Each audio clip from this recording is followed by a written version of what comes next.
Higher, higher, higher. To the side. There you go. I've already had me hitting that. Yeah, probably.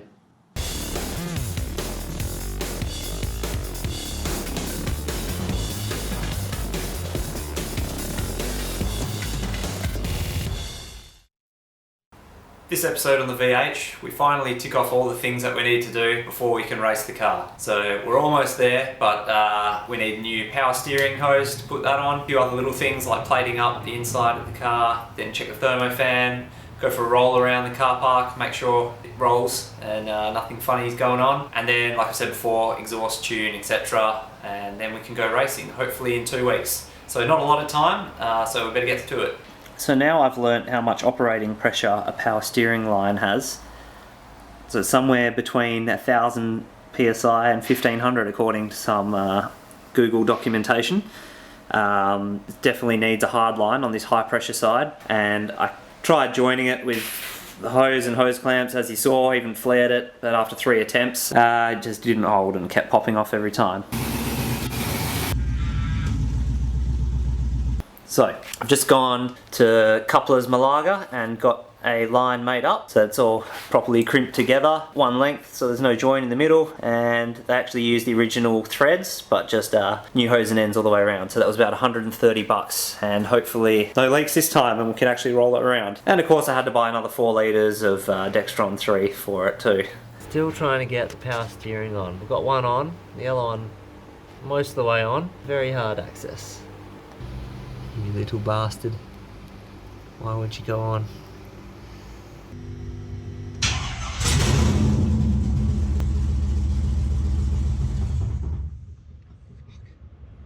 Alright, so what I'm doing now is just gently turning the steering wheel lock to lock. That is going to bleed the air out of the system, hopefully, because we just put new power steering lines on. I can hear it gurgling away as I turn this. We did start it up earlier without doing this, and the steering wheel just shook really violently. Obviously it just had air in the system all the way, but yeah, had to Google that.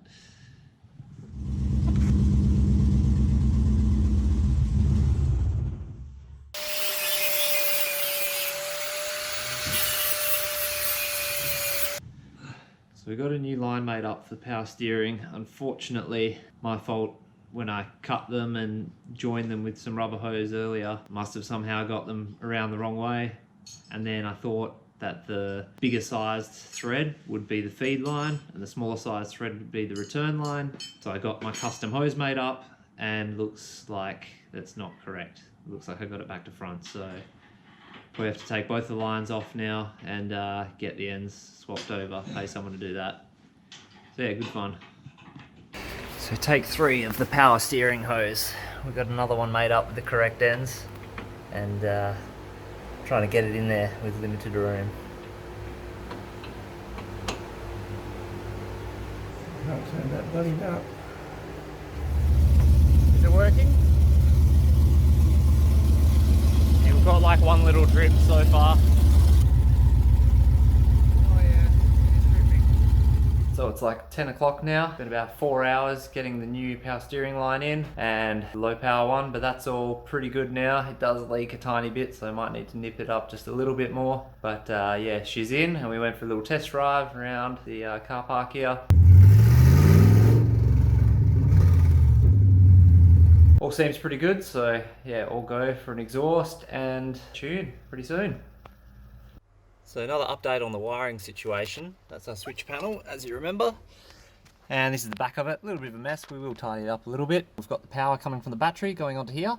So when you turn that big red switch on the side, this side is like your ignition power, if you like. So these 2 conduited ones going down to the fuse box. We've got these orange ones going to the top of the switches up here. This yellow one here is going through the dash up the top and hooking up to our existing car loom, which does all the lights and brake lights and stuff like that. In the middle here is our push button switch. So at the bottom we've got a ground, and then we've got a positive as well. And then this purple wire here is our starter motor solenoid. So when you push the button from the side, it should make contact with this rear panel and starter motor starts firing away. So that's the momentary switch. We've got 2 switches, one for the first fuel pump, which is in the tank. So that's going to the relay, And then likewise, this one here will go to the relay as well. Quick relay wiring diagram that I use to hook up the fuel pump. So you'll notice on the underside of your relay has all these numbers. So these two pretty much link across, and these two link across.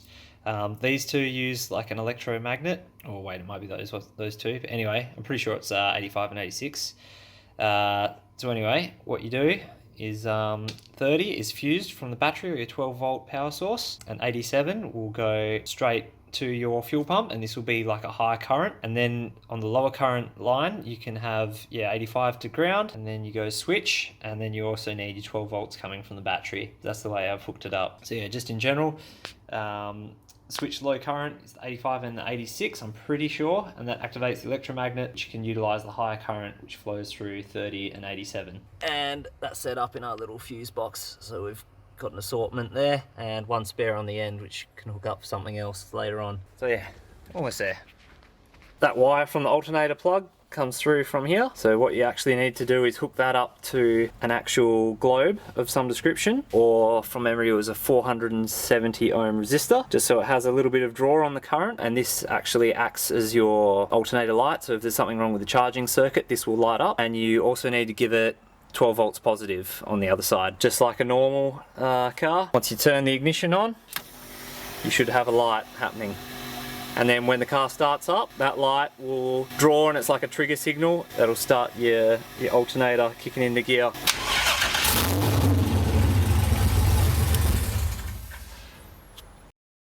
I did have a cheap exhaust system that I was going to have a go at chopping and tacking together, but ended up going to Custom Exhaust Specialist in Osborne Park.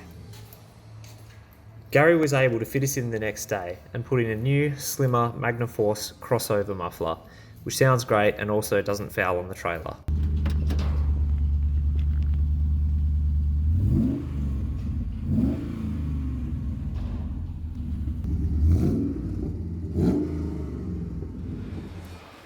Now that the exhaust was sorted, it was time to get Matt in to tune and tweak some maps in the ECU.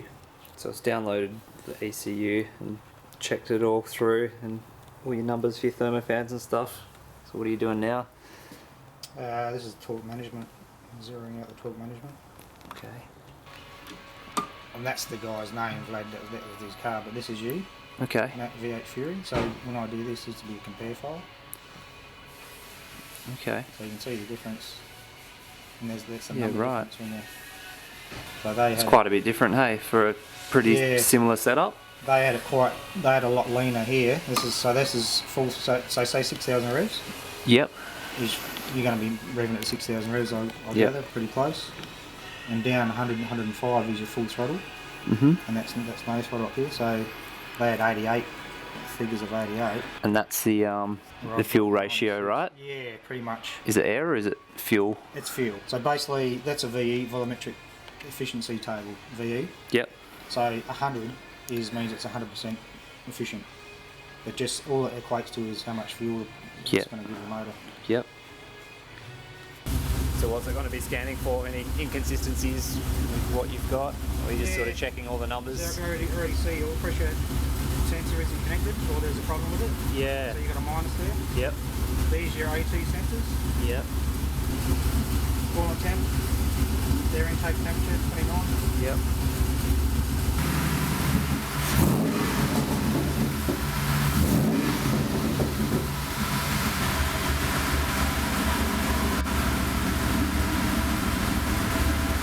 So Matt Waters has just been by to tune our ECU, or in our case, his ECU. We did have R1 plugged in, but he couldn't quite unlock it with the software. There was something funny going on with the years, because what we thought it was, it wasn't. It was a different year, and yeah, it wasn't unlocking for some reason. Anyway, what he ended up doing was putting in one of his ECUs, which he handily had in the car. That's it down the bottom there.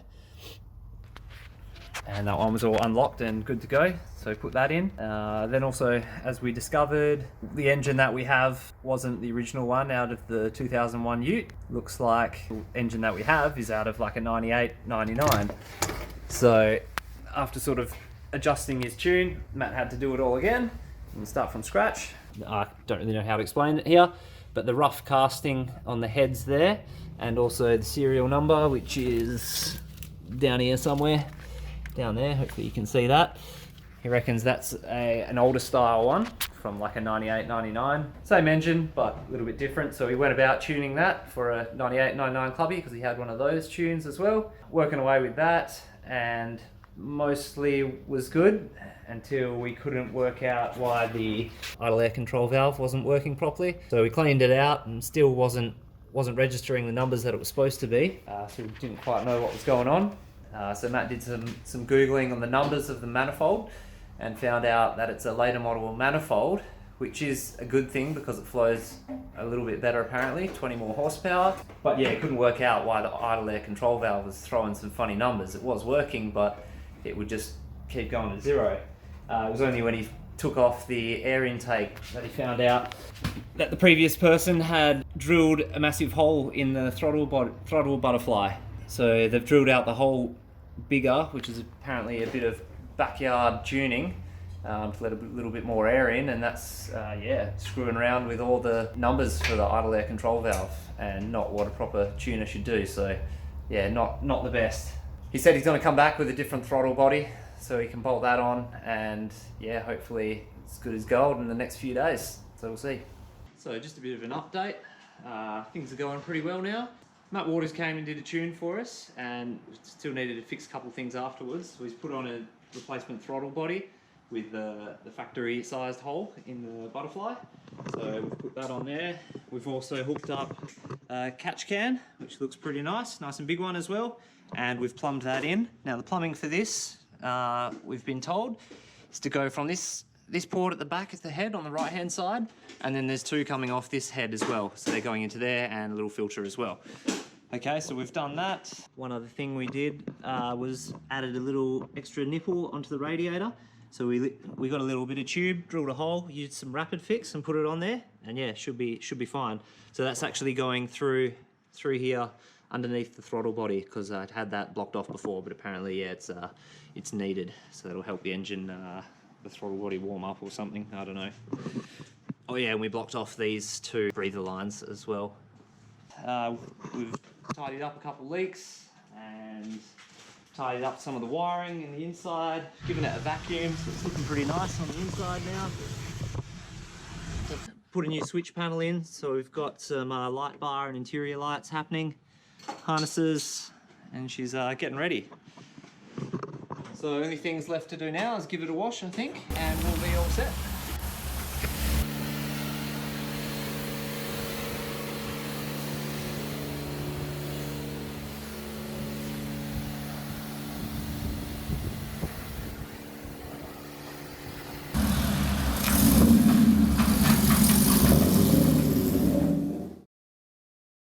Next time on Marsland Motorsport, we finally get to thrash the VH on the track. In line, ready to go.